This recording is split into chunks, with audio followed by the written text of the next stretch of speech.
Peter Vidmar. He came within a half point of claiming the men's all-around title. These athletes and many more are here to challenge for the title of the best in the United States. Good afternoon and welcome to the National Championships of the U.S. Gymnastics Federation. I'm Don Crickey, and NBC Sports is proud to again be a part of this great event. Today, the individual event champions will be crowned in a sport where the spectacular is expected as America's best continue to test the limits of the human body. Rusty Mitchell knows about that. He's a former U.S. Olympian, currently a college coach at New Mexico. Rusty, what are you looking for? Well, I think every event is going to be exciting, but I'm looking forward to some outstanding combination movements on rings with swing and strength and several triple flyaways.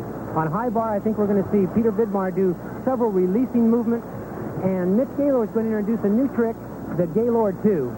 The women are also competing. For more on that, let's go now to Bill McAtee and Nancy Feast-Marshall. All right, Don. Well, for the women, of course, the story has to be Mary Lou Retton. She is 15 years old, 4'10", and has the ability to light up an arena like almost no one we've ever seen before. And, Nancy, the important thing to remember about Mary Lou is she's got a chance to be a factor in all four women's events. And that's what we're going for today, is the national champion on each of the four events. Now, not since Olga Corbett have I seen an athlete who could communicate so well with an audience. As Mary Lou performs, you feel like you're doing every move with her. I think she's a credible contender for gold in Los Angeles. And so we're expecting exciting competition among the women. That's coming up later. But first, the men. So let's send you upstairs to Don Crickey and our friend from the University of New Mexico, Rusty Mitchell. Thank you, Bill. We'll start by recapping the men's championships in the first four events. And we'll watch Peter Vidmar of UCLA in the floor exercise. Peter likens gymnasts to test pilots in the right stuff, always pushing it to the edge, looking for superior performance by taking it to the limit. To the limit he does. He does a full-in back out, just great. 1/10 of a deduction at the most. The second pass is a round-off back handspring double back. Nice stand-up, good flip, great landing. Getting ready for a transitional part. Shows a little bit of agility, scooping through, a little flexibility. Watch now, Don. He stays on his fingertips as he does a press through the middle, right to a handstand. Great control. Much appreciated by the audience. It sure is. He's right on top of things of what he's doing. He's getting ready for his third pass, the handspring full twisting dive roll. I think a little weak for Peter. Well, it doesn't look very weak to the non-gymnast. I think Pete could probably do just a little bit more risk on that third pass. Meets the requirement with a good balance. Gets ready for his dismount, which is a round-off back handspring, double back flip, in pike position. Very well done. Peter Vidmar, tremendously consistent in every event, wins the floor exercise with a score of 9.70. Vidmar also excelled when it came to the pommel horse competition, one of the most difficult events in gymnastics. One where the gymnast must move up and down the entire horse, making use of the entire apparatus while performing splits and scissors, and that complex of swirling moves requires such great strength and momentum. Peter does move around that horse. You know, he walks around the horse like you and I would around the backyard. He's into his handstand position, goes into his scissor movement. Good back scissor, and 2 in a row. There's 2 forward scissors, picks up and gets into his dismount where he does a circle on the pommel, travels backwards, goes right to a handstand, and cartwheels off to a very good landing. The judges agree, Rusty. Peter Vidmar is scored at 9.90. It's going to be tough to beat. That was a very virtuous routine. If anybody can beat Vidmar's score, though, it's this man, Tim Daggett, who in the all-around competition on the pommel horse scored a perfect 10. Maybe a little bit harder in this competition, Don, because there will be 4 judges judging the event. You see Timmy's right on at the beginning, does back more, all on one pommel. Great scissor work. Excellent half twist. Back scissor. Picks up into his double leg circles, goes down to the end. Now he starts doing a flare across the pommel without using them. Hops to the middle, does a half twist right to a handstand. What a great routine. I don't know if it's a 10, but it was just a neat set. It's got to be close. Tremendous power demonstrated by Tim Daggett on the pommel horse. An event that as a young boy he found the most difficult. He worked so long and hard at it, it's become his best event. As we watch Tim Daggett on the slow motion replay, his excellence on the horse. Well, we're seeing Timmy at his best. This is the last half of his exercise. He goes down to the end. He goes into the flares, which he does extremely well. He hops back into the middle, gets ready for his dismount, which is a Stockley half twist right to a handstand. Just a beautiful routine. It was beautiful indeed, and the numbers are pretty nice to look at, too. They're not perfect, but they're close, a 9.95, and Tim Daggett wins on the horse.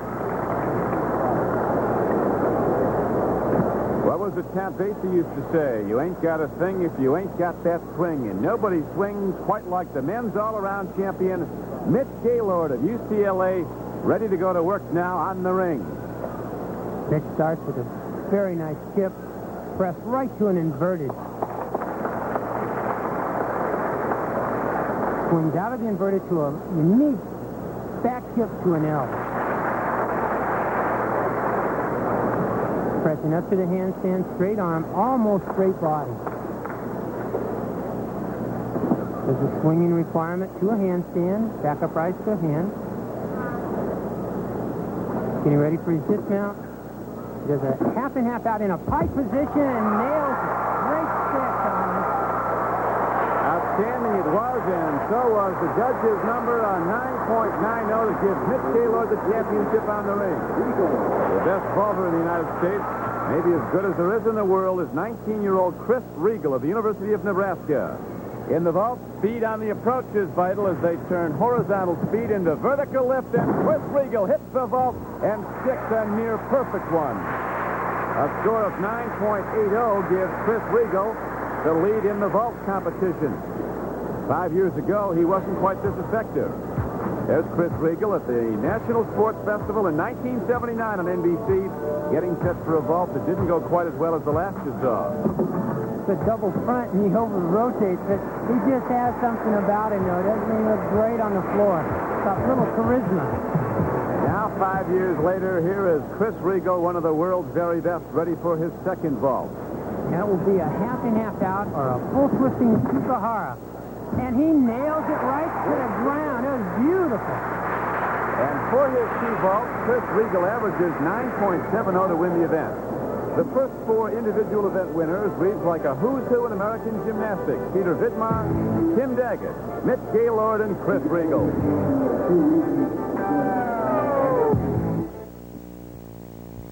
Spectacular than the high bar.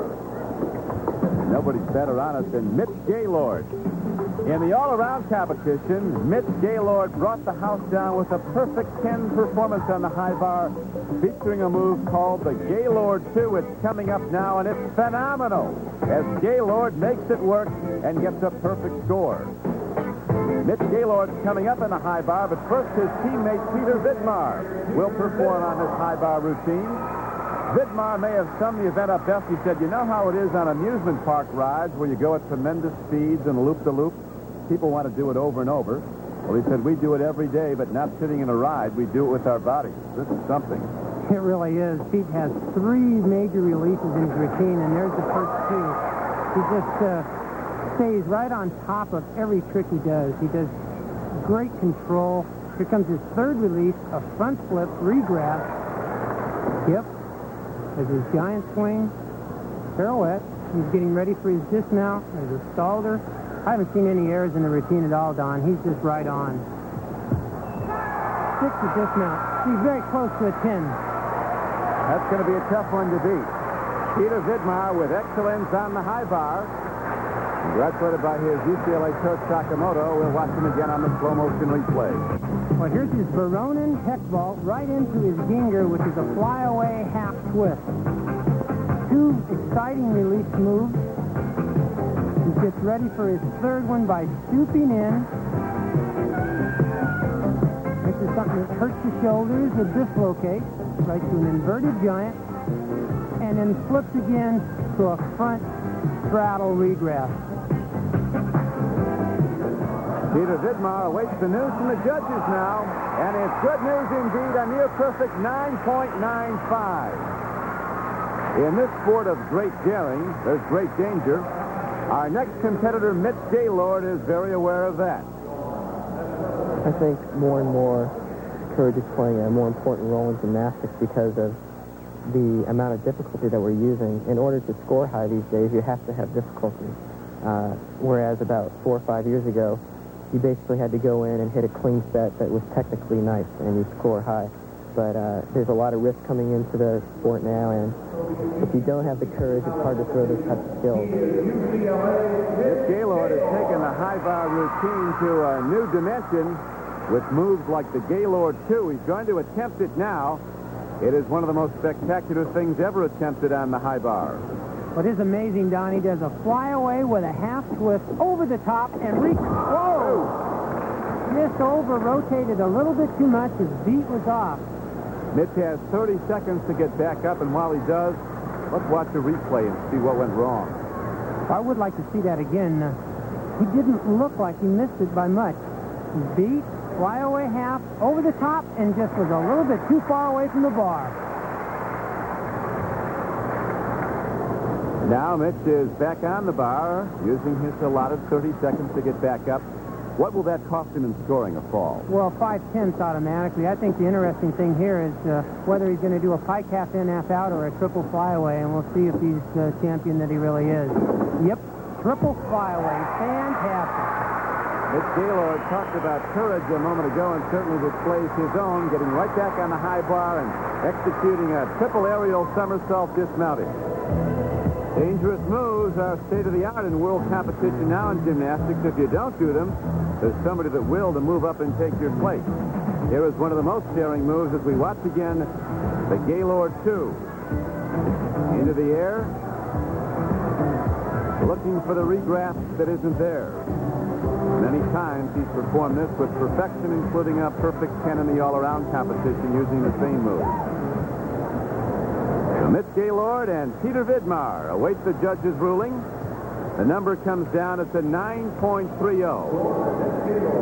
One man has a chance at catching Peter Vidmar for the championship. That's Tim Daggett.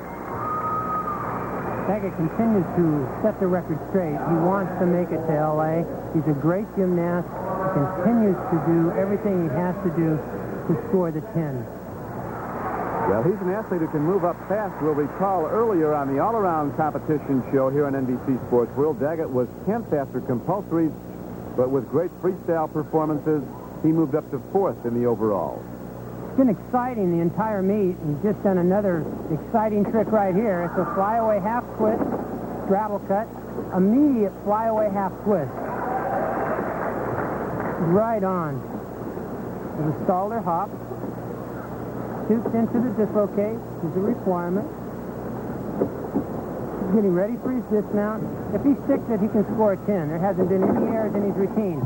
There might have been a little hitch on the dismount, but overall it was another spectacular showing by Tim Daggett on the high bar, who has been outstanding in this competition from start to finish. He's been just great. It's been exciting all the way through the meet, but let's just watch Tim attack the bar. He does a flyaway half twist.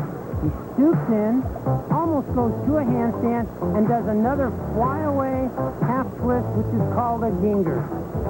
You know, Don, Tim is just starting to reach his potential. Tim Daggett and Peter Vidmar share the individual championship in 2 of the 6 men's events, all the performers America's best.